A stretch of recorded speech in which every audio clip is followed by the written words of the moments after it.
Derek Williams wiped sweat from his forehead with a concrete-stained bandana as the August heat shimmered off the asphalt, making the moment he saw the fainted pregnant wife collapse seem almost dreamlike and surreal, her swollen 8-month belly making the fall exponentially more dangerous. The poor construction worker had been heading to his truck after a 14-hour shift when he noticed her stumble, her maternity dress stretched tight over her pregnant form as her expensive heels caught on uneven pavement before her body went limp and crashed against a parking meter with her belly taking impact. Derek helped the fallen pregnant woman immediately, his instincts overriding his exhaustion, his strong arms catching her carefully to protect both mother and unborn child before her head could strike the concrete again. But the weight of her unconscious pregnant body reminded him how fragile both lives truly were.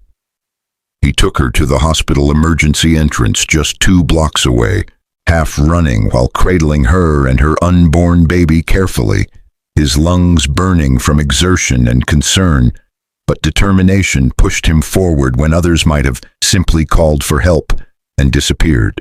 The emergency room staff rushed to assist once Derek burst through the doors carrying the unconscious pregnant woman, but the chaos of a Friday evening meant delayed care and endless paperwork that revealed a situation more troubling than any medical complication. Her husband left her completely alone. No emergency contact answered the hospital's calls. No family appeared despite multiple attempts to reach someone, and the fainted pregnant wife had been abandoned in the most vulnerable moment of her crisis, 8 months pregnant and collapsed on a city street. Her husband left her to marry her best friend, a detail that would emerge when she regained consciousness and explained through broken sobs why nobody was coming to help her and her baby, why she'd been standing outside a lawyer's office discussing custody arrangements when she collapsed from stress and dehydration.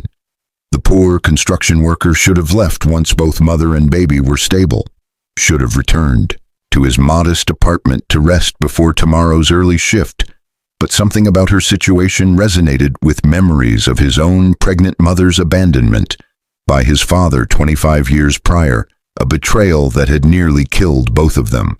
Derek stayed through the night, sleeping awkwardly in a waiting room chair, bringing her water and prenatal-approved snacks when she woke, listening when she needed to talk about her husband's rejection of their unborn baby, but never prying when she fell silent while holding her belly protectively. This fainted pregnant wife possessed an elegance that survived even hospital gowns, tear-stained cheeks, and the swollen ankles of late pregnancy, a dignity that suggested a past very different from her present circumstances of abandonment. But Derek treated her exactly as he'd treat any pregnant woman in distress, with protective reverence and simple human decency. She was a secret trillionaire whose real name was Victoria Ashford, though she'd been living as Victoria Shaw for 3 years, concealing her identity as the sole heir to Ashford Enterprises, a multinational conglomerate worth $24 billion. But her pregnancy had become the ultimate test of her experiment. The secret trillionaire had orchestrated her own disappearance to discover whether genuine love existed outside her wealth's gravitational pull, and pregnancy had provided definitive answers when her husband chose her childhood friend over their marriage vows and their unborn child. The awards night coming in 10 days was the Ashford Legacy Gala, where she would resurface and reclaim her empire while visibly pregnant, revealing the social experiment she'd conducted and introducing the child her husband had rejected. But Derek knew nothing about her true identity as he offered her his spare bedroom when the hospital discharged her with nowhere safe for a pregnant woman to go. Derek's mother, a kind woman named Diane, welcomed Victoria with open arms and the special tenderness reserved for pregnant women, bringing her prenatal vitamins and healthy meals, never questioning her son's decision to help someone so vulnerable. Victoria stayed in Derek's modest apartment, her pregnancy progressing peacefully under his protective care, but neither of them knew that her ex-husband and his new wife were living lavishly across town, completely unaware that the pregnant woman they'd abandoned was secretly worth billions and planning her return. When his mother slapped her at the awards night, when Victoria's ex-husband's mother, Eleanor Montgomery, struck the heavily pregnant woman's face in front of 500 horrified guests after discovering her son had abandoned his pregnant wife, the ballroom fell into shocked silence that felt like the world had stopped breathing. His mother slapped her, believing Victoria had trapped her son with an unwanted pregnancy, believing the lies her son had told about Victoria being unstable and manipulative. But the elderly woman's hand striking a visibly pregnant woman created a moment of moral clarity that cameras captured from every angle. What she did in response, what the secret trillionaire did when his mother struck her pregnant face before hundreds of witnesses while she stood there 8 months pregnant and placed one hand protectively on her belly, demonstrated both grace and power in measures that left spectators breathless and changed business history forever. What she did to crush him, the ex-husband who'd abandoned his pregnant wife and unborn child for her supposed best friend, left him careerless and bankrupt within 90 days, through revelations that exposed his embezzlement of funds meant for their baby's trust fund, his fraudulent architectural credentials, and his pattern of financial abuse that had been hidden behind her family's wealth and connections. How did a poor construction worker's decision to help a collapsed pregnant stranger create a cascade that would expose deception, deliver justice to those who harm pregnant women and unborn children, transform multiple lives, and demonstrate that the universe maintains perfect accounting of every deed, especially regarding the vulnerable? What happened when Eleanor Montgomery realized she'd just slapped the actual heir to the Ashford fortune while defending the son who'd lied to her about everything? Why did the image of Victoria holding her pregnant belly protectively while revealing her identity become the most powerful business photograph of the decade, sparking a global movement about protecting pregnant women and honoring those who defend them? What did she do that crushed the ex-husband so completely that he lost not just his career and money, but his reputation, his new marriage, and his relationship with his own mother, who disowned him after learning the truth? What this story will teach you.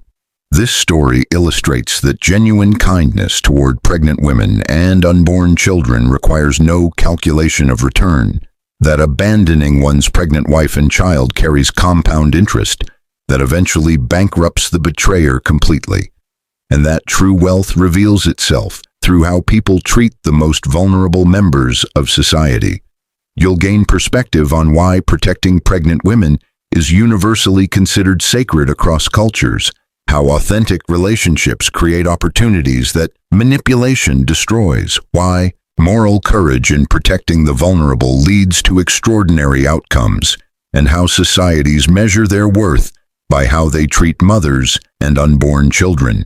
The narrative provides insights into relationship authenticity during pregnancy, the hidden costs of abandoning pregnant wives and unborn children, the unexpected rewards of protecting the most vulnerable, and how power used to defend the defenseless differs dramatically from power wielded with vengeance. Derek Williams had tasted concrete dust for so long that he barely noticed it anymore, but the metallic tang of blood in the air that Friday afternoon cut through everything else with surgical precision. He'd been walking toward his pickup truck parked 3 blocks from the construction site, his steel-toed boots leaving dusty prints on the scorching sidewalk, when he saw her stumble near the corner of 5th and Madison. The pregnant woman's hand reached out toward a streetlight pole, her fingers grasping at air as her knees buckled beneath the weight of her swollen belly, but the pole remained just inches beyond her desperate reach. Derek dropped his thermos without thinking, the clatter of metal against concrete barely registering in his mind as his legs propelled him forward with speed that contradicted his exhausted body. He covered 30 feet in seconds that felt like hours, his arms extending to catch her before gravity completed its cruel work, but he was 3 steps too far when her body hit the parking meter with a sickening thud, that made his stomach turn. Her 8-month pregnant belly absorbed the initial impact against the metal post, her designer maternity dress tearing slightly as she collapsed onto the sidewalk in a heap of expensive fabric and vulnerable flesh. "Somebody call the ambulance!" Derek shouted to the crowd of pedestrians who'd formed a loose circle around them, their faces showing curiosity rather than concern, their phones raised to record rather than to help. He knelt beside the unconscious pregnant woman, his calloused hands moving with surprising gentleness as he checked her pulse at her neck, steady but weak, while his other hand hovered over her belly, afraid to touch, but desperate to know if the baby was still moving. The August sun beat down on them both, turning the concrete into a griddle that would burn exposed skin within minutes. But nobody in the crowd offered shade or assistance beyond their unwanted documentation. Derek's mind flashed back 25 years to a similar scene. His own mother, 6 months pregnant with his sister, collapsed on their apartment building's stairs while his father stood at the top, refusing to help, choosing that moment to announce he was leaving them both. Derek had been only 7 years old then, too small to catch her fall, forced to watch her tumble down 12 concrete steps while his father walked away without looking back. His mother had survived that fall, but the baby hadn't, and Derek had spent every day since that tragedy believing he should have been stronger, faster, better equipped to protect them. "I've got you," he whispered to the unconscious pregnant woman, carefully sliding one arm under her shoulders and another beneath her knees, lifting both mother and unborn child with the same arms that had carried steel beams and concrete blocks all day.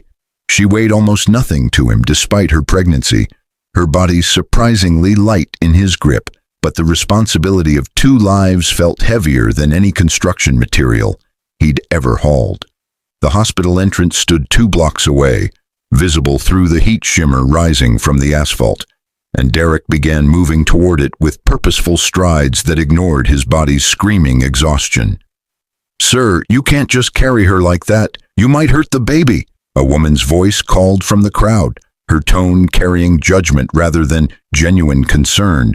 But Derek didn't slow his pace or waste breath responding. Every second counted when a pregnant woman was unconscious. Every moment of delay could mean the difference between 2 heartbeats or 1, and he'd already wasted too much time hoping someone else would step forward to help. The crowd parted as he moved through them, their phones still recording, their faces still passive, their collective indifference reminding him why he'd learned long ago that the only person you could truly count on was yourself. The pregnant woman stirred slightly in his arms as he crossed the first block, her eyelids fluttering but not opening, her lips forming words that emerged as barely audible whispers. "My baby, please, my baby." The desperation in her unconscious plea cut through Derek's chest like a blade, sharpening his focus and lengthening his stride. He noticed details as he carried her, the expensive fabric of her torn maternity dress, the diamond wedding ring still on her left hand despite no husband rushing to her aid, the designer purse that had fallen beside her and that nobody in the crowd had bothered to retrieve. "Both of you are going to be fine," Derek promised her, though he had no medical training to back up that assurance, though he had no authority to make such guarantees, but the words needed to be spoken into the universe as a declaration of intent rather than a prediction of outcome. The hospital's automatic doors loomed ahead, reflecting his dust-covered figure, carrying a pregnant woman like some kind of construction worker angel, and Derek pushed through them with his shoulder while carefully protecting her belly from any contact with the doorframe. The emergency room erupted into controlled chaos the moment he entered, nurses materializing from every direction with a wheeled gurney, their hands reaching to take the pregnant woman from his arms, but Derek held on for one extra moment, just long enough to see her eyelids flutter open briefly, just long enough to see her pupils focus on his face for a fraction of a second before consciousness slipped away from her again. In that brief moment of eye contact, something passed between them that Derek couldn't name. A connection forged in crisis that felt older than the moment itself. But the nurses were pulling her away onto the gurney and rushing her toward examination rooms before he could analyze the feeling. "Sir, what's her name? Is she your wife? Do you know her medical history?" A nurse with a clipboard fired questions at Derek, while he stood there dripping sweat onto the hospital's pristine floor, his hands suddenly empty and useless at his sides. He realized with dawning horror that he knew nothing about the woman he'd just carried 2 blocks. Not her name, not her story, not even whether she had family who would come looking for her. But he knew one thing with absolute certainty that settled into his bones like concrete setting. He wasn't leaving this hospital until he knew both she and her baby were safe. The nurse was still asking questions, her pen poised over the clipboard, her expression shifting from professional patience to mild irritation at his silence. But Derek's attention had fixated on the examination room doors where they'd taken the pregnant woman, and all he could think about was another hospital 25 years ago, where he'd been too young and too small to save anyone. Not this time, he thought. This time he was strong enough. This time he would stay. This time, both of them would survive. 3 hours had passed since Derek had carried the pregnant woman through those emergency room doors. 3 hours of sitting in uncomfortable plastic chairs that seemed designed to punish anyone who dared to wait for answers. The hospital's fluorescent lights hummed overhead, with the persistence of mosquitoes casting a sickly yellow glow that made everyone look vaguely ill. But Derek hadn't moved from his position near the examination room, except to use the restroom once and to call his foreman with an excuse about a family emergency. The lie had cost him tomorrow's shift, possibly his entire position on the crew. But the thought of leaving before knowing whether the baby had survived felt impossible to contemplate. "Mr. Williams?" A young doctor emerged from the examination room, her scrubs wrinkled from a long shift, her eyes carrying the exhaustion of someone who delivered too much bad news to too many families. Derek stood so quickly his chair scraped against the linoleum with a sound like a scream, his heart hammering against his ribs as he prepared for the worst. But the doctor's slight smile arrived before her words. "Both mother and baby are stable. The impact caused some bruising and she's severely dehydrated, but the baby's heartbeat is strong and there are no signs of placental abruption or premature labor." Derek's knees nearly buckled with relief, his hand reaching out to steady himself against the wall as breath returned to lungs that hadn't realized they'd been holding it. "Can I see her?" The question emerged before he'd thought it through, before he'd considered that he had no legal right or personal connection to justify such a request. But the doctor nodded with an understanding that suggested she'd seen enough of humanity's better moments to recognize genuine concern. "She's been asking for you," the doctor said, her eyebrows raising slightly with curiosity that she professionally suppressed. "She doesn't remember much about the collapse, but she remembers someone catching her. She wants to thank her angel before he disappears." The doctor's tone carried the faintest hint of teasing, but her eyes remained serious as she continued. "I should warn you, she's very emotional right now. The stress she's been under isn't healthy for someone in her 3rd trimester, and she's going to need support that extends beyond today." Derek followed the doctor through corridors that smelled of antiseptic and anxiety, past rooms where other families waited for their own miracles or tragedies, until they reached a private room at the end of the hallway. The pregnant woman lay propped up on pillows, her hand resting on her belly where fetal monitor straps created visible lines through the thin hospital gown. Her face cleaned of the dust and tears, but still carrying the exhaustion of someone who'd been fighting battles on multiple fronts. Her eyes, a striking shade of green that reminded Derek of deep ocean water, locked onto his face the moment he entered, and tears began streaming down her cheeks before either of them spoke a word. "You saved us," she whispered, her voice cracking with emotion as her other hand gestured vaguely at the monitors surrounding her bed.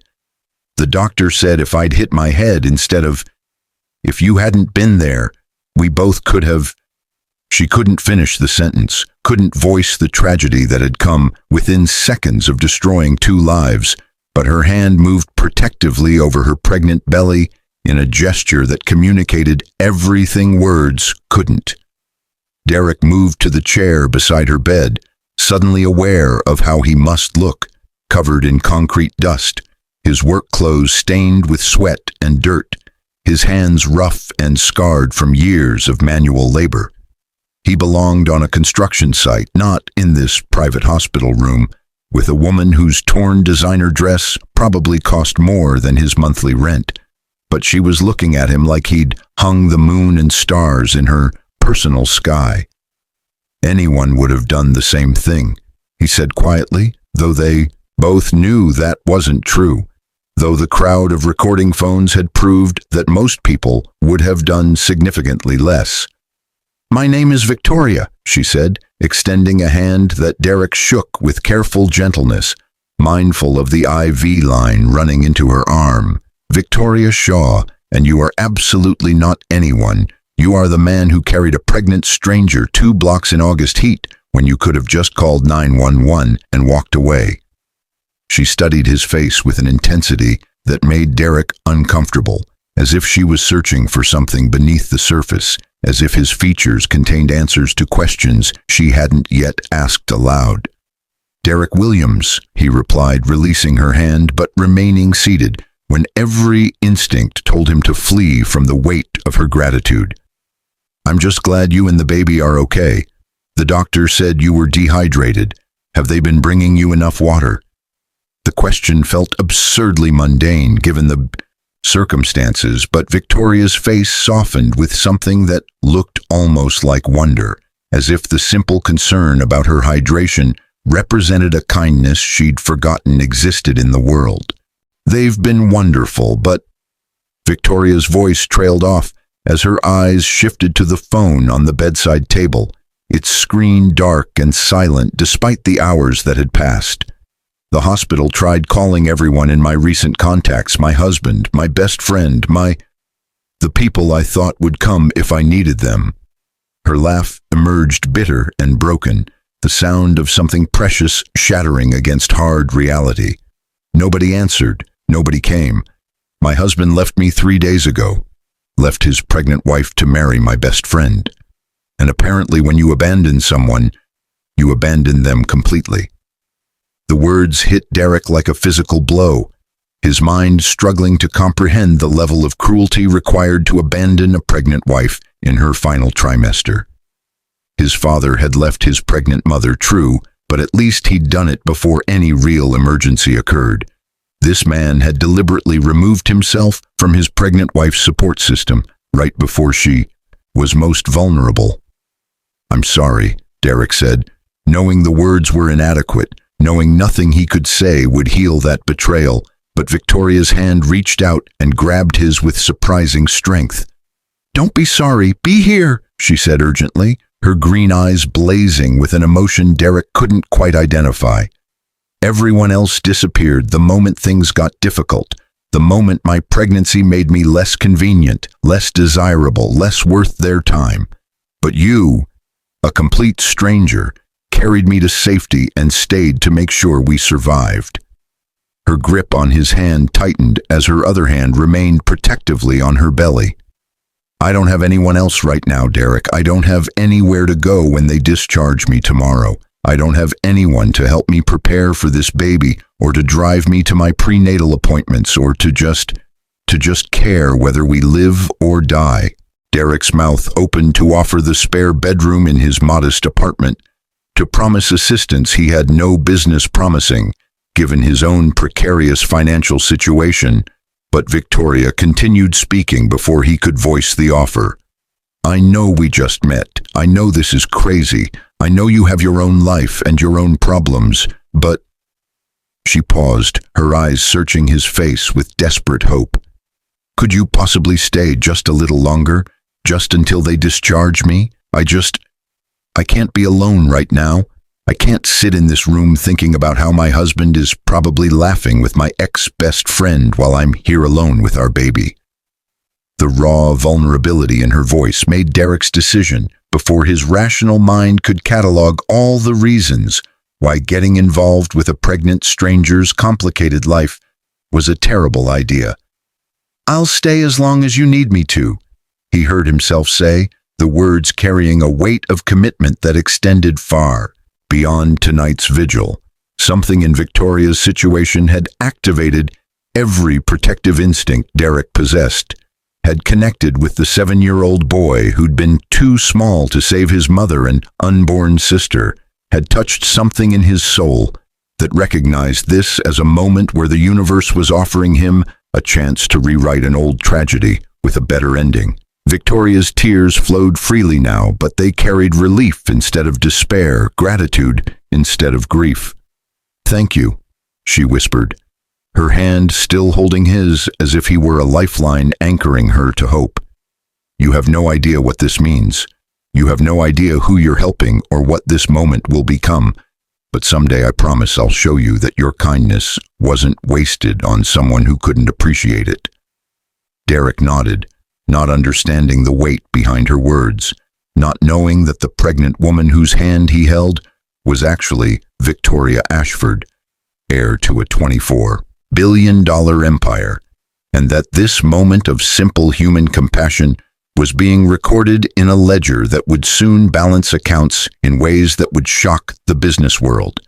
He only knew that the fetal monitor beside the bed showed a strong, steady heartbeat, that the woman in front of him needed someone to care, and that for the first time since his sister's death 25 years ago, he had the strength to be that someone. The night stretched ahead of them filled with awkward silences and tentative conversations, with Derek learning about Victoria's experience with pregnancy while carefully avoiding the painful topic of her absent husband, with Victoria asking about Derek's construction work while deliberately not mentioning the empire she'd abandoned 3 years ago to test whether authentic love existed outside wealth's corrupting influence.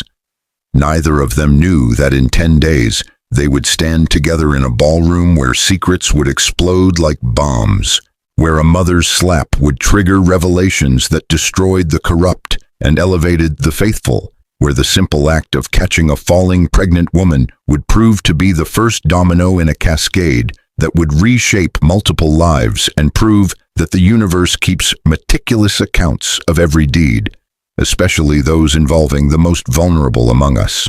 10 days had passed since Derek carried Victoria through those hospital doors. 10 days of her living in his spare bedroom, surrounded by boxes of his late sister's belongings he'd never had the courage to sort through. Victoria had transformed the small space into a temporary sanctuary, her designer maternity clothes hanging beside Derek's donated work shirts, her expensive prenatal vitamins sitting on the bathroom counter next to his generic pain relievers. But the contrast in their belongings had never created tension between them. Derek's mother, Diane, had visited 3 times, bringing homemade meals and maternity supplies with the warmth of someone who understood what it meant to face pregnancy alone, never once questioning why her son had invited a pregnant stranger into his home. Victoria stood before the bathroom mirror in Derek's apartment, her hands smoothing down the elegant navy maternity gown she'd ordered online, the first piece of her old life she'd allowed to resurface in 3 years. Her pregnant belly, now impossible to hide or minimize, created a dramatic silhouette that the gown accentuated rather than concealed, and her reflection showed a woman who'd stopped pretending to be anyone other than exactly who she was. "Are you sure about this?" Derek asked from the doorway, his rented tuxedo fitting awkwardly across shoulders, built for carrying steel beams rather than attending galas, his discomfort with formal wear obvious in how he kept adjusting his bow tie. "I've never been more sure of anything," Victoria replied, turning to face him with an expression that combined determination and barely suppressed fear.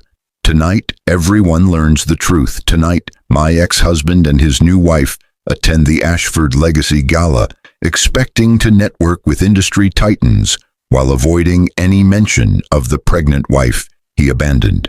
Tonight, his mother Eleanor discovers that the unstable gold digger her son warned her about is actually the woman hosting the entire event. She placed both hands on her pregnant belly in a gesture that had become habitual over the past 10 days. Tonight, everyone sees that Victoria Shaw and Victoria Ashford are the same person, and that the baby they all dismissed as an inconvenient mistake is actually the next generation of the Ashford Empire. The ballroom of the Ashford Tower gleamed with the kind of opulence that Derek had only seen in movies, crystal chandeliers casting prismatic light across marble floors, while 500 of the city's most powerful people mingled beneath oil paintings of Victoria's ancestors.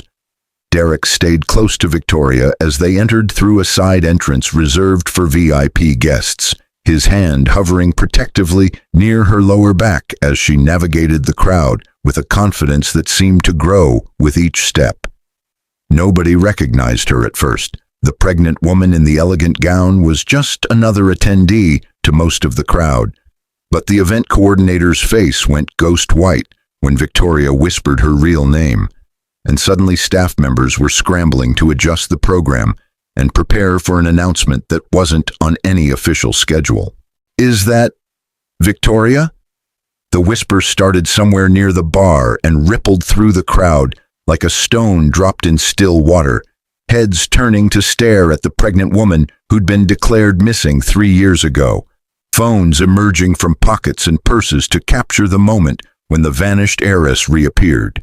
Derek felt Victoria's hand grip his arm tighter as the crowd's attention focused on them with the intensity of a spotlight, her breathing becoming slightly labored as anxiety triggered the baby to kick forcefully enough that Derek could see movement beneath her gown. Then the crowd parted, and Derek saw him, Victoria's ex-husband Marcus Montgomery, standing beside a woman who could only be the former best friend, both of them frozen in place with champagne glasses halfway to their lips and expressions of absolute horror spreading across their faces. Marcus looked exactly as Victoria had described him during late-night conversations in Derek's apartment, handsome in a way that felt calculated rather than natural, his expensive suit fitting perfectly across a body maintained by personal trainers, his face carrying the confidence of someone who'd never faced real consequences for his actions, until now. "Marcus," Victoria's voice cut through the murmuring crowd with surgical precision, her tone level and controlled despite the chaos of emotions Derek could feel radiating from her body. "Thank you for coming to my gala. I see you brought Jennifer. How considerate of you to bring my former best friend to my family's annual charity event celebrating innovation and loyalty." The sarcasm in her voice could have etched glass, each word carefully chosen to draw blood without raising her volume above conversational level. An elderly woman materialized beside Marcus with the bearing of someone accustomed to commanding attention. Eleanor Montgomery, Victoria's former mother-in-law, her face twisted with an expression that combined shock and rage in equal measures. "You!" Eleanor hissed, her finger pointing at Victoria's pregnant belly like it was evidence of a crime rather than proof of life. "You're the pregnant woman who's been living with some construction worker? You're the one who's been telling people my son abandoned you." Her voice rose with each word, drawing more attention from the already captivated crowd. "Mom, don't—" Marcus started to speak, but Eleanor cut him off with a gesture as sharp as a knife slash, her attention fixated entirely on Victoria, with the kind of fury that only comes from discovering you've been systematically lied to by someone you trusted completely. "My son told me everything," Eleanor continued, moving closer to Victoria despite Derek's subtle positioning of himself between them. "He told me about your mental instability, your manipulative behavior, your desperate attempts to trap him with a pregnancy that probably isn't even his." He told me you disappeared for 3 years living God knows where with God knows who, and now you show up here pregnant and latched onto some poor construction worker you're probably manipulating with sob stories and—" The slap came so suddenly that even Derek, standing right beside Victoria, couldn't intercept it in time. Eleanor's palm connected with Victoria's cheek with a crack that silenced the entire ballroom. 500 people collectively gasping as an elderly woman struck a heavily pregnant woman's face in full view of security cameras and smartphone recordings. Victoria's head snapped to the side from the impact, her hand instinctively moving to cradle her belly protectively, her other hand rising to touch her reddening cheek. But she didn't cry out or stumble backward. She simply stood there, 8 months pregnant and freshly slapped, while the crowd processed what they'd just witnessed.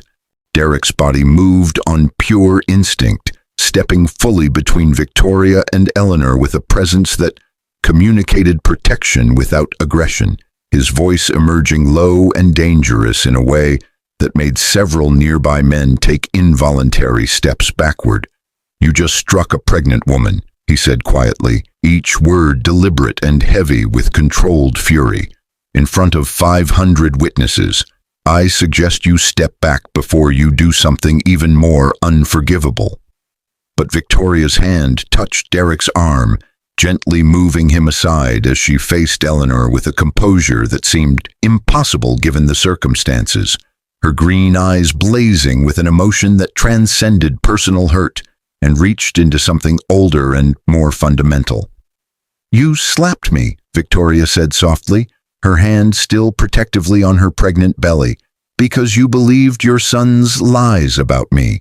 You struck a pregnant woman because you thought I was a gold digger trapping some poor construction worker. You assaulted me in my own family's building because Marcus convinced you I was the villain in this story." Victoria took a single step forward, close enough that only Eleanor, Derek, Marcus, and a few nearby guests could hear her next words clearly, but the smartphones capturing video would pick up every syllable. "Eleanor Montgomery, allow me to properly introduce myself. I am Victoria Ashford, sole heir to Ashford Enterprises, and the woman hosting this gala that you're currently attending. The construction worker I'm supposedly manipulating is Derek Williams, the man who saved my life and my baby's life when your son's abandonment led to my collapse on a city street. And this baby you just threatened while striking me?" Victoria's hand moved in a slow circle over her pregnant belly. "This baby is your grandchild, carrying Montgomery blood whether you or Marcus choose to acknowledge it or not."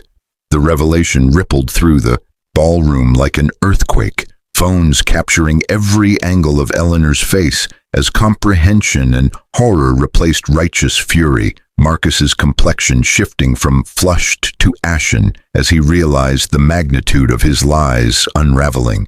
Jennifer, the former best friend and new wife, actually took several steps backward as if physical distance could somehow separate her from the consequences accelerating toward them all like a freight train with failed brakes. "But don't worry, Eleanor," Victoria continued, her voice gaining strength as her hand remained protectively on her belly. "You'll never have to see this grandchild or acknowledge their existence, because what I'm about to do to your son, what I'm about to reveal about his theft from our baby's trust fund, his fraudulent credentials, his systematic financial abuse, will ensure that you'll be too busy dealing with criminal investigations to worry about family gatherings. And Jennifer?" Victoria's eyes shifted to the former best friend. "That teaching license you're so proud of, consider it revoked, effective immediately, once I release the recordings of you coaching Marcus on how to convince me my pregnancy was ruining our marriage." The ballroom erupted into controlled chaos as Victoria turned toward the stage, where a microphone waited, her pregnant silhouette commanding attention from every corner of the massive space.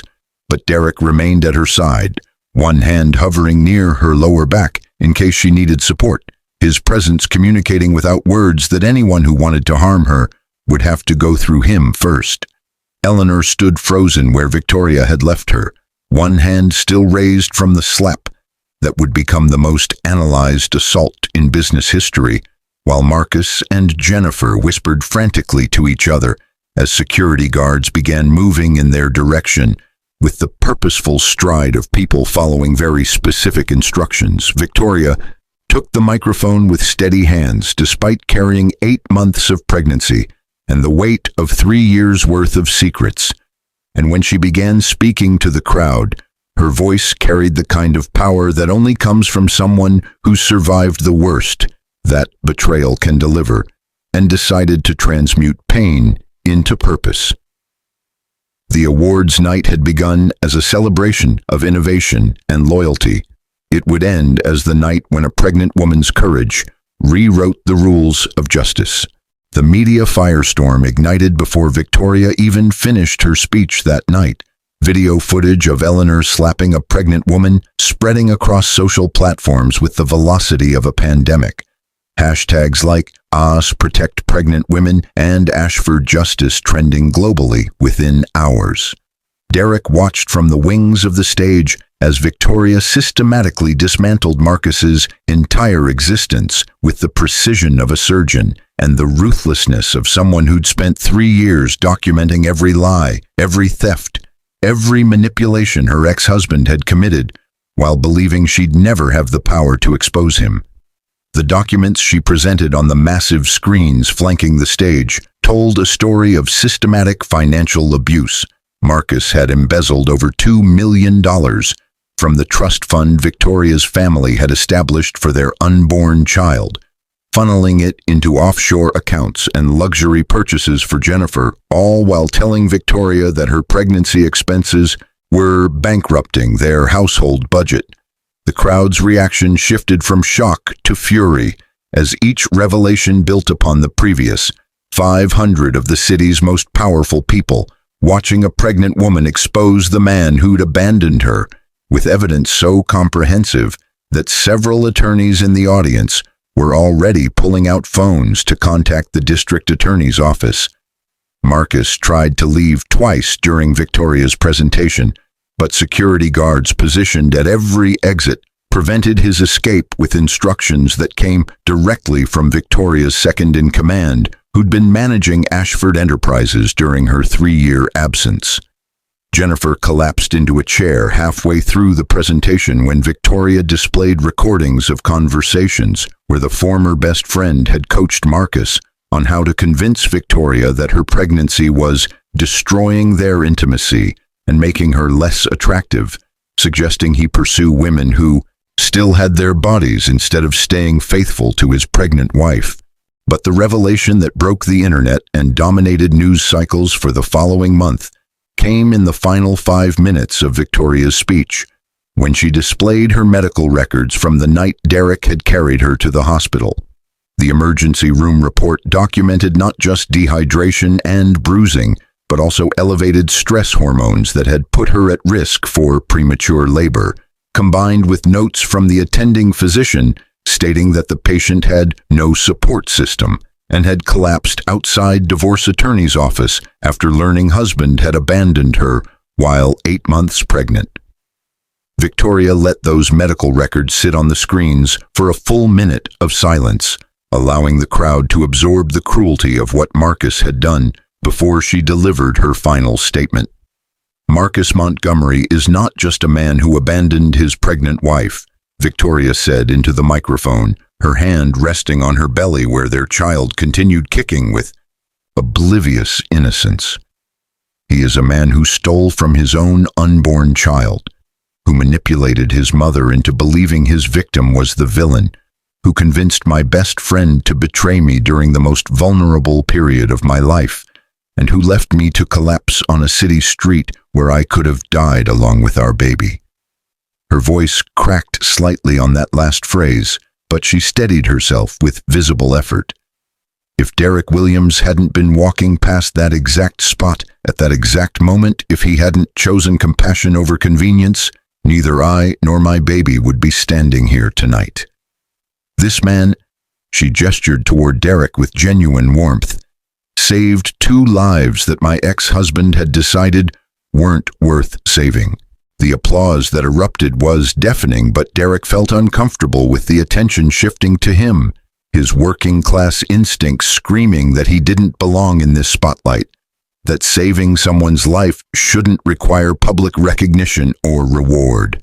Victoria seemed to sense his discomfort because she quickly redirected the crowd's focus back to the consequences awaiting Marcus and Jennifer, announcing that criminal charges were being filed immediately and that civil suits would follow to recover every dollar stolen from the baby's trust fund, plus punitive damages that would ensure Marcus spent the rest of his life working to repay debts he could never fully satisfy. 90 days later, Derek stood in the nursery of Victoria's penthouse apartment, a space she'd purchased specifically because it had room for him to live there too, refusing to accept any argument that he should return to his modest apartment after everything they'd been through together. The nursery walls were painted a soft sage green with hand-painted clouds that Derek had insisted on adding himself during Victoria's final weeks of pregnancy, his construction skills translating surprisingly well to creating a peaceful environment for the baby girl they'd named Hope Diane Ashford, the middle name honoring Derek's mother who'd welcomed Victoria without judgment or conditions. Hope was 3 weeks old now, sleeping peacefully in her designer crib, while Derek and Victoria sat in the adjacent living room, reviewing the final reports from the legal team that had spent the past 3 months systematically destroying Marcus's life. The architectural firm where Marcus had worked as a senior partner had discovered his credentials were partially fabricated. He'd never actually completed his graduate degree, instead paying someone to create convincing forgeries that had gone undetected for 7 years. His professional license was revoked within 30 days of Victoria's revelation, his name removed from every project he'd claimed credit for, his reputation in architectural circles destroyed so thoroughly that even mentioning his name became professional suicide for anyone who'd associated with him. Jennifer had fared no better in the aftermath, the recordings Victoria released proving that she'd knowingly participated in emotional manipulation of a pregnant woman, violating ethics codes that governed her teaching position. The state education board had revoked her license within 60 days, citing moral turpitude and conduct unbecoming of an educator, effectively ending a career she'd spent 12 years building.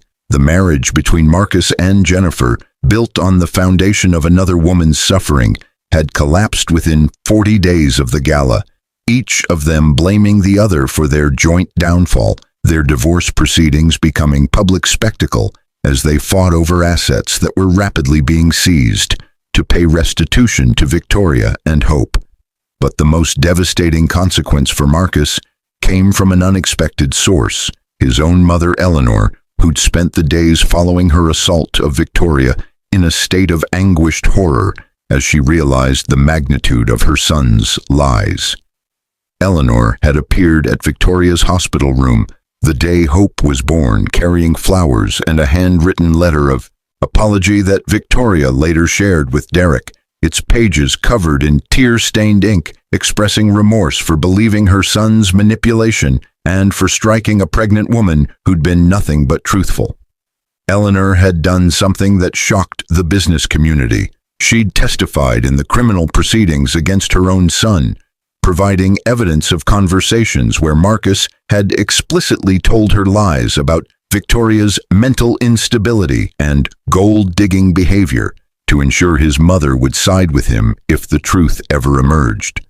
The prosecutor says Marcus will probably serve 4 to 7 years for the embezzlement charges, Victoria said quietly, watching Hope sleep on the baby monitor while Derek sat beside her on the couch they'd chosen together at a furniture store where he'd insisted on paying for half, despite Victoria's protestations. Jennifer's facing civil suits from the families of students who claim her ethics violations extended beyond just our situation. Eleanor has established a foundation for pregnant women in crisis, donating $5 million as penance for what she did to me. Derek nodded, still processing how dramatically his life had transformed in less than 4 months, still adjusting to living in a penthouse apartment after 20 years in modest working-class housing, still learning how to navigate a relationship with a woman who happened to be worth $24 billion, but who also woke up 3 times each night to nurse his mind-corrected, her baby while he changed diapers and sang off-key lullabies. "Do you ever regret it?" he asked carefully. "Exposing everything so publicly, you could have handled it quietly, kept Hope out of the media spotlight." Victoria turned to look at him with those green eyes that had first opened in a hospital bed to see him covered in concrete dust and concern, and her expression held no uncertainty whatsoever. "Derek, that slap Eleanor gave me was captured on 50 different phones and broadcast globally within minutes. That moment showed the world exactly what happens when people believe lies about pregnant women, when mothers turn against other mothers, when cruelty becomes acceptable if you're convinced you're protecting your child from a villain." She reached for his hand, threading her fingers through his in a gesture that had become as natural as breathing. But what happened next? What I did in response? That showed the world what happens when you hurt someone who has the power to fight back and the evidence to destroy you. Hope stirred in her crib, making the small noises that indicated she'd wake soon for her evening feeding, and Derek stood automatically to retrieve her before she could work herself into a full cry. He'd become remarkably competent with infant care over the past 3 weeks, his large calloused hands learning to cradle fragile new life with the same gentleness he'd shown the day he caught Victoria falling on that scorching sidewalk. As he lifted Hope from her crib, the baby's eyes, already showing hints of Victoria's distinctive green, opened briefly to study his face before closing again in contentment. "Marcus is careerless, bankrupt, and facing years in prison," Victoria continued, as Derek brought Hope to her for feeding, the 3 of them settling into the comfortable routine they'd developed over these early weeks. "Jennifer has lost everything she built on the foundation of betraying her supposed best friend. Eleanor is spending her fortune trying to atone for believing lies and assaulting a pregnant woman. And me?" Victoria smiled as Hope latched on to nurse, her free hand reaching to touch Derek's face with tenderness that still surprised him. "I'm sitting here with the man who saved my life, watching my daughter grow, running my company from home while on maternity leave, and understanding for the first time in my life what it means to have someone choose you, not because of what you own, but because of who you are." Derek didn't have words adequate to respond to that declaration, so instead he simply wrapped his arm around Victoria's shoulders and watched Hope nurse with the kind of contentment he had never imagined possible 4 months ago when he'd been just a poor construction worker walking to his truck after another exhausting shift. The universe had kept meticulous accounts after all. His moment of compassion toward a collapsed pregnant stranger had unlocked blessings beyond measure, while those who'd chosen cruelty and betrayal had discovered that justice delayed was not justice denied, merely justice gathering compound interest that would eventually bankrupt them completely. The story that had begun with a fainted pregnant wife on a scorching sidewalk had ended with transformation, redemption, and the kind of poetic justice that people claimed only existed in fiction, except this was real, documented in court records and media archives, a testament to the truth that how you treat the most vulnerable members of society determines not just your character, but ultimately your destiny. And somewhere in a minimum security prison, Marcus Montgomery was learning that lesson far too late to change the outcome, far too late to undo the consequences of abandoning his pregnant wife and unborn child, but perhaps just in time to understand that the universe always, eventually, balances its books.